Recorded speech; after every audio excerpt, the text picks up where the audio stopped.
যশোর কেন্দ্রীয় কারাগার বন্দি নিষিদ্ধ ঘোষিত সংগঠন ছাত্রলীগের বাগেরহাট সদর উপজেলা সভাপতি জুয়েল হাসান সাজ্জাদের প্যারোলে মুক্তি বিষয়ে সংশ্লিষ্ট কোনো কর্তৃপক্ষের কাছে আবেদন করা হয়নি বলে করেছেন স্বরাষ্ট্র মন্ত্রণালয়। আজ রোববার গণমাধ্যমে পাঠানো এক বিজ্ঞপ্তিতে এ তথ্য জানানো হয়েছে।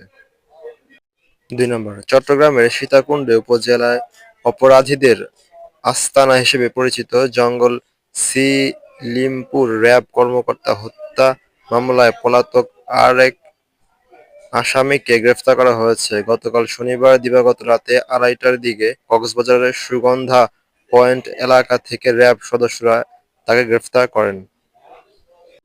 এ নিয়ে এখন পর্যন্ত ৬ জনকে গ্রেফতার করা হয়েছে। ৩ নাম্বার, খুলনায় র্যাবের ওপর সন্ত্রাসীরা হামলা চালিয়েছে বলে অভিযোগ পাওয়া গেছে। এ সময় হত্যা মামলার ২ আসামিকে গ্রেফতার করা হয়েছে। তাদের কাছ থেকে মাদক ও দেশীয় অস্ত্র উদ্ধার করা হয়েছে।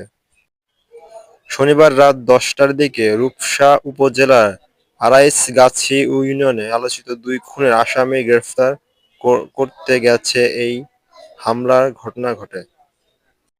৪ নাম্বার, বাংলাদেশে ৮২ লাখ মানুষ এক বা একাধিক ধরনের মাদক ব্যবহার করছে, যা মোট জনসংখ্যার প্রায় ৪.৮৮%।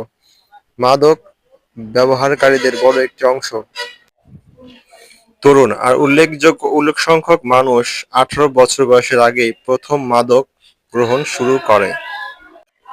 দেশে মাদক ব্যবহারের এমনই এক ভয়ংকর চিত্র এবং এর ক্রমবর্ধমান জনস্বাস্থ্য ঝুঁকি উঠেছে সাম্প্রতিক এক গবেষণায়। ৫ নম্বর, ইনকিলাব মঞ্চের আহ্বায়ক শরীফ ওসমান বিন হাদী হত্যা মামলায় অধিকতর তদন্ত প্রতিবেদন দাখিলের তারিখ ৪ দিন পিছিয়ে ২৯ জুলাই নতুন তারিখ ধার্য করা হয়েছে। আজ রোববার ঢাকায় অতিরিক্ত চিফ মেট্রোপলিটন ম্যাজিস্ট্রেট জসিতা ইসলাম এই তারিখ ধার্য করেন।